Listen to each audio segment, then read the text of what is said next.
Vous regardez toujours l'essentiel sur France 24. On va plus loin à présent avec Patricia Lémonnier. Bonjour Patricia. Et Anne Corpet. Bonjour Anne. Bonjour. Au sommaire, Donald Trump s'en prend à la France. Le président américain accuse Paris de manquer à son devoir de coopération envers les États-Unis pour avoir refusé le survol de son territoire à des avions américains. Démenti des autorités ici pour que la position de la France plutôt reste inchangée. Et puis, il célèbre sa victoire. Itamar Ben-Gvir, le leader d'extrême droite, hier a fait adopter par le Parlement israélien, la Knesset, une loi étendant la peine de mort, juste là, réservée à des crimes exceptionnels comme le génocide ou le crime contre l'humanité, à des actes terroristes contre des citoyens israéliens. Un texte de loi qui vise les Palestiniens, selon un certain nombre d'ONG qui portent l'affaire devant la Cour suprême. On en parle dans un instant.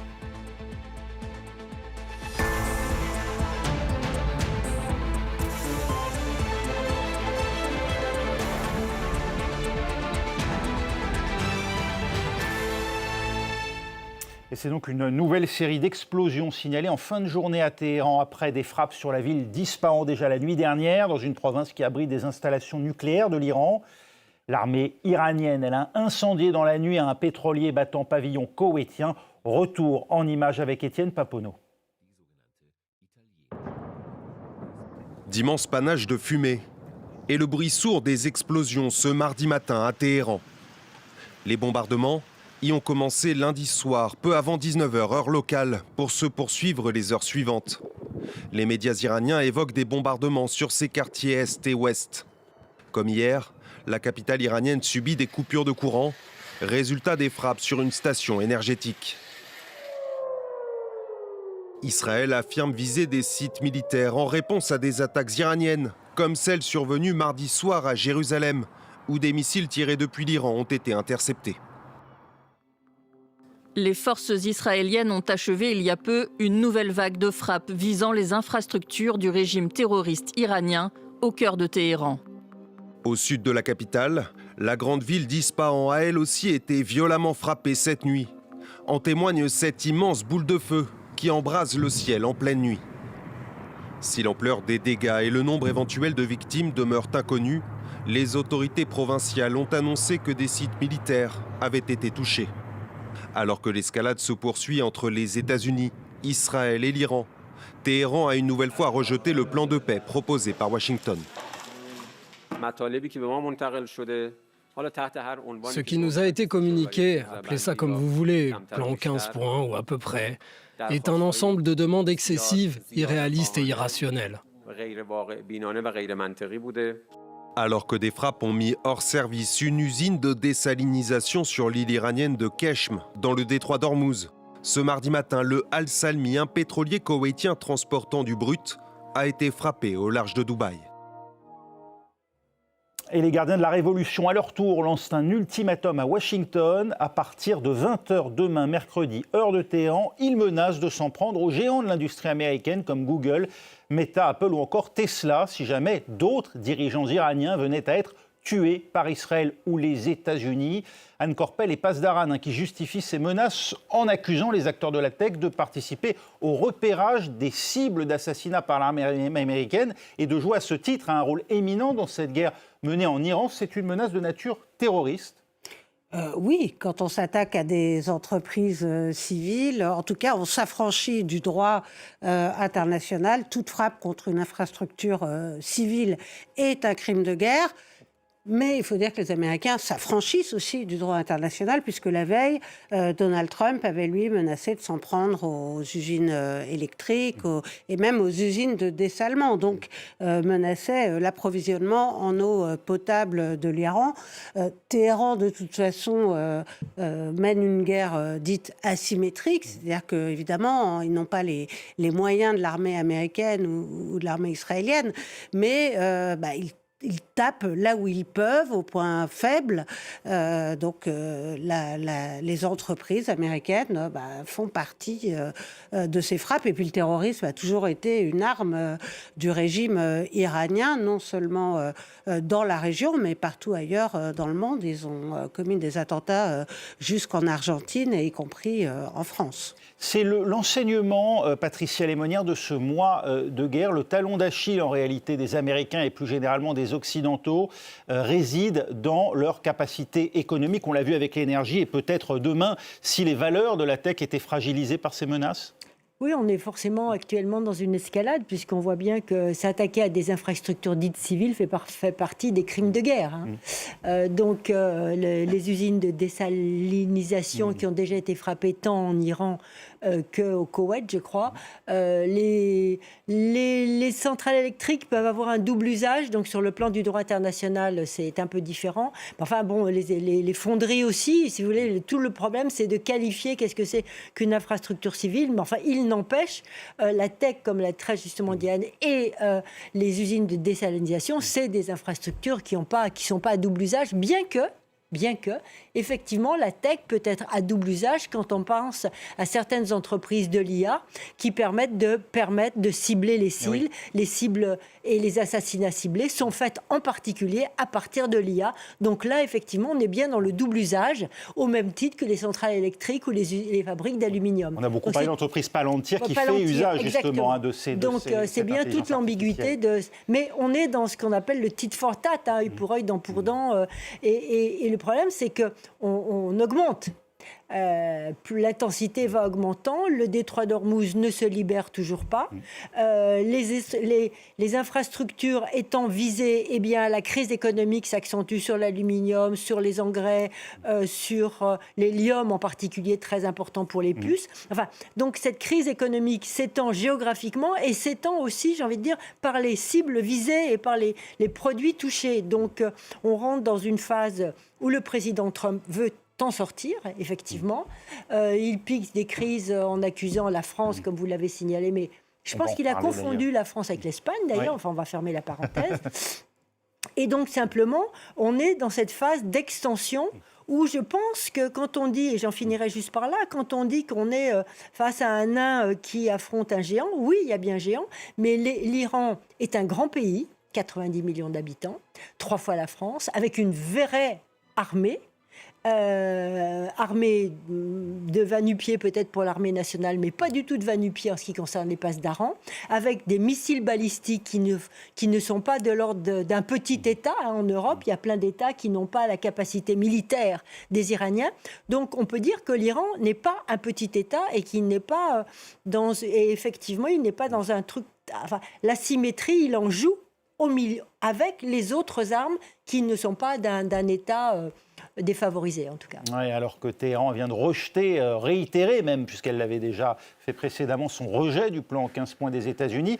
Le ministre américain de la Défense, Pete Hegseth, l'assure, les négociations seraient toujours, d'après lui, dans une phase active. Les prochains jours seraient décisifs, d'après lui, tout en restant très flou sur l'éventuel engagement de troupes au sol.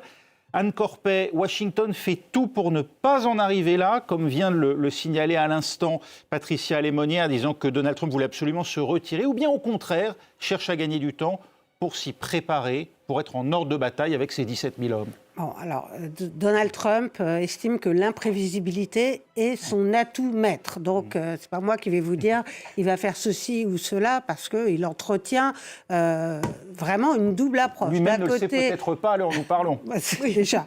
Alors, le ministre des Affaires étrangères iranien a dit il y a quelques instants recevoir des messages directs de Steve Witkoff, mais, a-t-il précisé, ce ne sont pas des négociations. Il y a le président iranien, mais qui n'a aucun pouvoir. Massoud Pezeshkian. Voilà, Pezeshkian, oui. Qui a dit vouloir mettre fin à la guerre. Et apparemment, selon la chaîne israélienne 14, il s'est fait tancer par les gardiens de la révolution. Bon. Donald Trump, aujourd'hui, sur son réseau social, a semblé dire à ses alliés européens, débrouillez-vous pour le détroit d'Ormuz, vous devez être capable de prendre vos responsabilités. En gros, il a semé le bazar et il est prêt à s'en aller et à laisser les autres essayer de réparer le désordre. Mais en même temps, il y a un dispositif américain qui a été déployé, qui est conçu pour des assauts, mais des assauts ponctuels. Ils ne vont pas envahir l'Iran, qui est un pays qui est grand comme 3 fois la France, avec des montagnes, avec, comme le disait Patricia, une armée qui compte 650 000 hommes, plus les gardiens de la Révolution. Ce serait un désastre absolu, et puis Donald Trump ne veut pas s'engager là-dedans. Des opérations au sol ponctuelles, ce dont a besoin Donald Trump, en fait, c'est une petite victoire symbolique qui lui permette de dire « ça y est, mission accomplie ». Il dit déjà que le changement de régime, c'est fait. Donc l'idéal, ce serait qu'il récupère l'uranium enrichi ou qu'il obtienne quelque chose d'autre de symbolique, mais il semble déjà renoncer à la réouverture du détroit d'Ormuz. C'est ce que semble dire le Wall Street Journal aujourd'hui. Il serait prêt. Ce qui compte pour lui, c'est pas aller au-delà des 6 semaines de conflit qu'il avait annoncé. Donc il pourrait très bien se retirer comme ça, du moment qu'il a un petit trophée à brandir. Patricia Lemonia, il cherche une sortie honorable, Donald Trump, ou bien au contraire, avec ce marteau que constitue dans ses mains l'armée américaine, tout problème devient un clou sur lequel il faut absolument faire usage de cette force et frapper? Alors oui, on est vraiment dans une diplomatie de la force. Oui. Ça, c'est de l'exploitation de la force au maximum. Mais comme Anne l'a dit très justement, Donald Trump veut s'en sortir. Et je crois que le problème restera quand même le détroit d'Ormuz, parce que même si lui, il a beaucoup de pétrole, comme il dit, et mes compagnies pétrolières s'enrichissent, le citoyen américain, lui, s'enrichit pas. Parce que l'essence va monter, l'inflation va monter, les engrais... Pour les agriculteurs américains, c'est pas top. L'aluminium, ils ont besoin de l'aluminium. Bon, il vient beaucoup du Canada, mais enfin néanmoins. Donc tout va renchérir, donc l'inflation va augmenter. Tout ça ne fait pas ses affaires. Alors la bourse a un peu repris, mais pour combien de temps? 1 journée, 2 jours, après ils vont de nouveau s'effondrer. La dette américaine devient de plus en plus chère et difficilement soutenable. Les Iraniens, avec le détroit d'Ormuz, font payer tout ça en yuan, donc ils participent à la dédollarisation. En devise chinoise, oui. Donc si vous voulez, tout ça va à l'encontre de cette idée de sortir du détroit d'Ormuz. Mais il en est capable en entraînant avec lui non seulement l'Europe, non seulement les pays du Golfe, mais les États-Unis d'Amérique avec lui dans l'effondrement. Donc je crois que aussi tout ça peut participer au brouillard de la guerre. C'est-à-dire agiter plein de choses à droite et à gauche pour nous faire perdre la tête, parce que son objectif, c'est quand même de faire perdre la tête à tout le monde pour continuer ce qu'il veut, c'est sortir gagnant. Dans cette guerre indécidément pleine d'inconnus, voilà Donald Trump qui s'en prend nommément à la France, à laquelle il reproche d'avoir fermé son espace aérien à l'US Army dans le cadre de ses opérations. La France répond, elle, qu'elle n'a pas changé de position depuis le début de la guerre, autorisant des avions ravitailleurs américains à se poser sur sa base méridionale d'Istre, à condition qu'ils ne participent pas aux opérations menées en Iran. Est-ce une position claire et franche de la part de la France, Anne Corpet? Oui, enfin... La France a autorisé, effectivement, quelques jours après le début de la guerre, des avions à utiliser la base d'Istre, mais en disant tant qu'ils ne participent pas à la guerre. Là, si on en croit Donald Trump, c'était des avions chargés de matériel militaire, donc à destination d'Israël. Donc du matériel qui était destiné à la guerre menée en Iran. D'ailleurs, ça a entraîné... le tweet de Donald Trump a entraîné une réaction assez forte en Israël, puisque le ministre israélien de la Défense a accusé la France de nuire aux activités de défense d'Israël. Apparemment, la porte-parole du ministère a dit que Israël allait cesser d'importer du matériel militaire depuis la France. Alors, la France dit non, on n'exporte pas d'armes, on exporte des composants qui servent au système de défense. Enfin bref, il y a quand même des tensions là entre la France et Israël causées par ce message de Donald Trump. Ce qu'il faut noter quand même, c'est que la réaction de l'Élysée, c'est pas une déclaration officielle. Il n'y a pas de message sur le fil X de l'Élysée. C'est des déclarations que l'Élysée fait passer de manière indirecte, qui ont pour objectif quand même de calmer le jeu en disant non, mais nous on comprend pas pourquoi ce message, parce que nous on a toujours été sur la même ligne. C'est votre sentiment Alors aussi, moi, mon Patricia Muir, parce que sentiment- l'Espagne, elle est très claire, elle dit elle interdit le survol de son Mon territoire sentiment- aux avions américains qui participent au conflit. Mon sentiment, c'est que le président américain ne sait pas où est la France. C'est possible. Mon sentiment, c'est que le président américain, dans sa fureur matinale, puisque c'est un tweet du matin, s'est totalement trompé entre l'Espagne et la France. Qui interdit le survol de son territoire? C'est l'Espagne. Ouais. Qui interdit les bases militaires américaines de se poser les avions? C'est l'Espagne, c'est pas la France.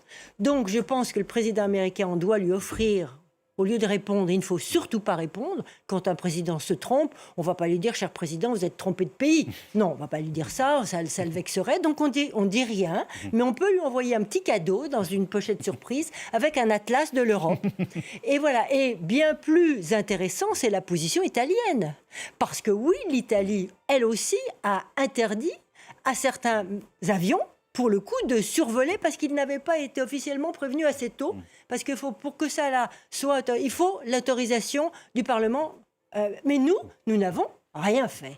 Donc je pense vraiment confondre ou l'Italie ou l'Espagne. Le président américain était peut-être très fatigué ou il avait mal dormi. Israël, en tout cas, que vous citiez Anne, à l'instant, entend bien s'installer de son côté au Liban Sud, dans une zone de sécurité jusqu'au fleuve Litanie, exclut à ce stade le retour de centaines de milliers de déplacés. Stéphane Amar, vous êtes avec nous en direct de Jérusalem. C'est donc une déclaration du ministre israélien de la Défense qui confirme pour l'heure que cette occupation pourrait bien durer un bon moment. Oui, absolument. Alors, on s'en doutait, étant donné le déploiement de l'armée israélienne depuis quasiment le début de cette guerre, depuis la première provocation du Hezbollah. Israël a répliqué d'abord par la voie des airs et ensuite par une intervention terrestre de plus en plus massive. Et au moment où je vous parle, eh bien, les soldats israéliens continuent de progresser à l'intérieur du sud du Liban. Ils auraient d'ores et déjà atteint le fleuve Litani, qui est une frontière symbolique qui est considérée séparer le Liban du Liban Sud et qui est pour Israël le fief du Hezbollah. Ça se situe entre 10 et 30 km de la frontière entre Israël et le Liban. Et Israël compte s'installer dans cette zone pour une durée indéterminée sur les autorités militaires. Et également, on l'a entendu, sur le ministre de la Défense, pour établir une zone tampon qui servirait de protection aux localités du nord du pays qui sont sous le feu du Hezbollah depuis le début de la guerre, mais depuis bien avant, puisque cette confrontation dure depuis plusieurs décennies. Et il y a une forme de pression en tout cas des habitants du nord d'Israël pour que l'armée se maintienne dans cette zone, une pression à laquelle devrait céder le ministère de la Défense et le Premier ministre israélien. Ah oui, Israël, dont le Parlement, la Knesset, a également approuvé hier. On va en parler dans un instant, mais peut-être d'abord une réaction à ce qui se passe au Liban. Anne Corpet, il y a aujourd'hui clairement un retour à avant 2000, c'est ce qui est en train de se passer? Oui, Israël avait déjà occupé le Sud-Liban de 1982 à 2000. Ça ne s'est pas soldé par une réussite, parce qu'au fond, c'est l'arrivée de l'armée israélienne à Beyrouth et l'occupation qui a suscité la création du Hezbollah. Bon, donc on peut s'interroger sur cette stratégie, mais généralement, on voit bien que Benjamin Netanyahou pousse toutes les lignes. Il a profité de la chute de Bachar al-Assad en Syrie pour agrandir la zone occupée par Israël sur le plateau du Golan. Il repousse la ligne verte en Cisjordanie sans arrêt. Il y a la ligne jaune à Gaza aussi, où donc il élargit l'occupation israélienne dans la bande de Gaza. Maintenant, c'est la ligne bleue. Bon, il y a quelque chose à voir avec toutes ces lignes, jaune, bleu, verte. Voilà, il est dans une stratégie de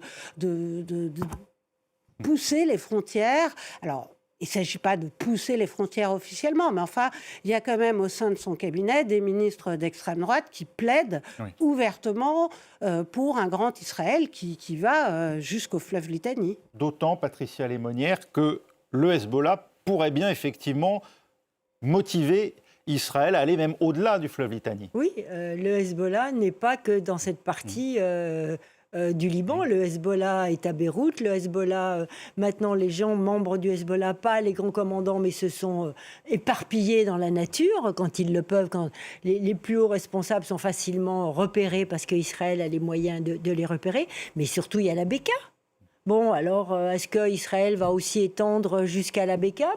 Il y a des villages chrétiens dans la Beka. Alors, que faire des villages chrétiens? Que faire des villages chrétiens dans la partie du sud Liban? Avant, jusqu'en 2000, ils étaient restés, les villages chrétiens, la plupart du temps sous l'occupation israélienne. Là, qu'est-ce qui va se passer? On ne sait pas. Vous savez, les combattants, ça peut s'éliminer. Le seul problème, c'est qu'à partir d'un moment où un pays est occupant, une armée d'occupation, moi, tout ce que j'ai vu dans mon métier, partout où je suis allée, une armée d'occupation, même si au départ, elle est bien accueillie parce qu'elle vous libère de quelqu'un que vous ne voulez plus voir, au bout d'un moment, elle est rejetée. Et au bout d'un moment, elle suscite un rejet qui se matérialise par la naissance d'un autre mouvement. L'OLP a été annihilé du Liban, il y a eu le Hezbollah qui a poussé. Si le Hezbollah en tant que tel est éliminé, mettons tous ses commandants impossibles, enfin admettons, il y aura quelque chose d'autre qui restera parce qu'il y aura une armée qui est considérée comme d'occupation dans un pays. Et là, d'après le chef d'état-major de l'armée israélienne, qui est un faucon, enfin, je parle sous la direction de votre correspondant, sous le contrôle de votre correspondant, eh bien, il a dit qu'ils étaient là pour rester après la guerre. Enfin, là, ça pose de vrais problèmes parce qu'Israël comprendra ce que c'est qu'être rejeté comme un pays d'occupation. Et ce, alors au début de l'implication du Liban dans la guerre, quand le Hezbollah a tiré ses premières salves contre Israël, il y a pour la première fois une partie de la population chiite qui était opposée, bien sûr, en colère contre ce mouvement armé. Et du fait de l'intervention massive d'Israël, eh bien, ça relégitimise finalement le Hezbollah qui se présente à nouveau, non pas comme le fauteur de troubles, ce qu'il a été en l'espèce, mais comme celui qui défend le Liban contre l'invasion du pays. Israël, dont le Parlement, la Knesset, a approuvé hier une loi qui élargit la peine de mort, prévue jusque-là dans des cas très circonscrits de génocide, de crimes contre l'humanité, de haute trahison, et bien que jamais appliquée ou presque, il est désormais question qu'elle concerne aussi les auteurs d'actes terroristes contre les citoyens israéliens. Une loi qui pourrait concerner, dans les faits, des Palestiniens. Stéphane Amar, une ONG a d'ailleurs déposé en ce sens un recours devant la Cour suprême. Il a des chances d'aboutir. Au contraire, la loi votée hier va-t-elle s'appliquer ? Alors la Cour suprême, on le sait, est relativement indépendante du pouvoir et en général, elle prend des décisions qui vont à l'encontre de celles du gouvernement de droite de Benyamin Netanyahou.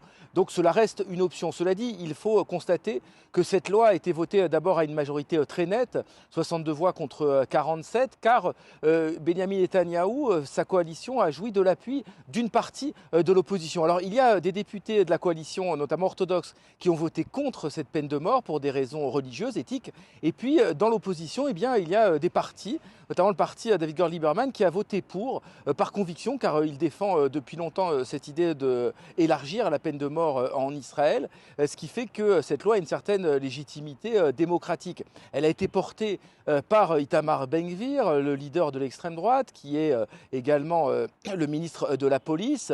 Il a mis un point d'honneur à ce que Benyamin Netanyahou la soutienne. Il y a eu quelques hésitations du côté du Premier ministre israélien, mais finalement il a soutenu cette loi.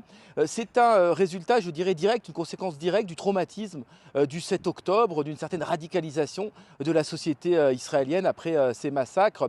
Sans doute qu'avant le 7 octobre, cette loi aurait eu du mal à passer, mais désormais, eh bien, Itamar Ben-Gvir a eu l'oreille de beaucoup d'Israéliens qui estiment que les Palestiniens sont allés trop loin, que ces massacres sont un cap qui a été franchi et qu'il faut en retour, eh bien, aggraver la répression, l'arsenal de répression judiciaire israélien. Merci Stéphane Amar, en direct de Jérusalem pour France 24.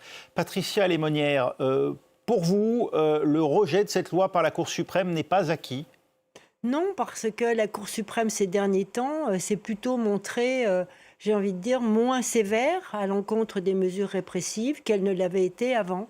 Donc on a une évolution de la Cour suprême dans ses jugements qui est le reflet de la société israélienne, qui s'est effectivement durcie terriblement. Je crois que la responsabilité ne vient pas des citoyens israéliens. La responsabilité repose sur les autorités israéliennes qui n'ont rien fait pour travailler à penser le traumatisme du 7 octobre, qui n'ont rien fait pour essayer de travailler la paix Et donc une forme de réconciliation après un pogrom, est-ce que c'est possible? Je ne sais pas, mais il faut travailler pour ça. Il ne faut pas travailler pour entretenir la haine comme le fait le ministre qui est actuellement à l'écran. Donc ce vote et ce vote massif pour cette loi et le fait que la société israélienne, peut-être dans son ensemble, je n'ai pas les sondages, la suit, et que la Cour suprême, on va voir comment elle va réagir, est simplement le reflet d'une faillite des autorités à penser la peine et les douleurs de la société israélienne après le 7 octobre. Anne Corpès, ce faisant, Israël prend le risque de s'isoler, peut-être encore davantage, sur la scène internationale? Oui, c'est intéressant de voir qu'il y a eu une réaction de plusieurs pays européens, dont l'Allemagne, qui habituellement est plutôt magnanime à l'égard de l'État hébreu, pour des raisons historiques. Là, Berlin s'est indigné. On parle éventuellement de prendre l'Union européenne parle de éventuellement prendre des mesures de rétorsion, et voilà que ressurgit l'idée de suspendre l'accord d'association avec Israël parce que, d'abord au sein de l'Union européenne, la peine de mort est interdite, et dans le texte de l'accord d'association, il est précisé qu'il faut respecter les droits de l'homme. Alors, ça avait déjà été agité au moment de la guerre sanglante à Gaza, mais à l'époque, l'Allemagne s'était opposée à la suspension de l'accord d'association, et d'autres pays, dont la Hongrie. Or, Viktor Orban remet en jeu son mandat prochainement. Il faut une majorité qualifiée pour obtenir la suspension de cet accord d'association. On verra si on y parvient. Avec la lenteur connue des institutions européennes, ça prendra de toute façon plusieurs mois avant qu'une mesure éventuelle de rétorsion puisse se mettre en vigueur. Très rapidement, c'est quand même une dérive dramatique pour la société israélienne et pour le monde. On est dans un monde violent, de plus en plus violent, et ça n'en est qu'une illustration. On retourne à ce qu'était la peine de mort qu'on avait quand même tous voulu abolir. Oui, dont l'effet dissuasif est largement contesté. Il faut rappeler quand même que la peine de mort était déjà inscrite dans la loi en Israël, mais elle n'était pas appliquée. Elle n'était pas appliquée, elle a été appliquée pour Adolf Eichmann, qui était quand même un nazi. Merci beaucoup, Patricia Lémonière, Anne Corpès. C'était On va plus loin. Nous, on se retrouve dans un instant pour la suite de l'essentiel. L'occasion d'évoquer l'arrivée d'Emmanuel Macron. On en parlait hier, sa visite qui débute en Asie. Il est arrivé au Japon, le président de la République, pour parler notamment des conséquences de cette guerre au Proche-Orient, notamment en matière d'énergie. Oui, le nucléaire français pourrait bien être l'une des solutions.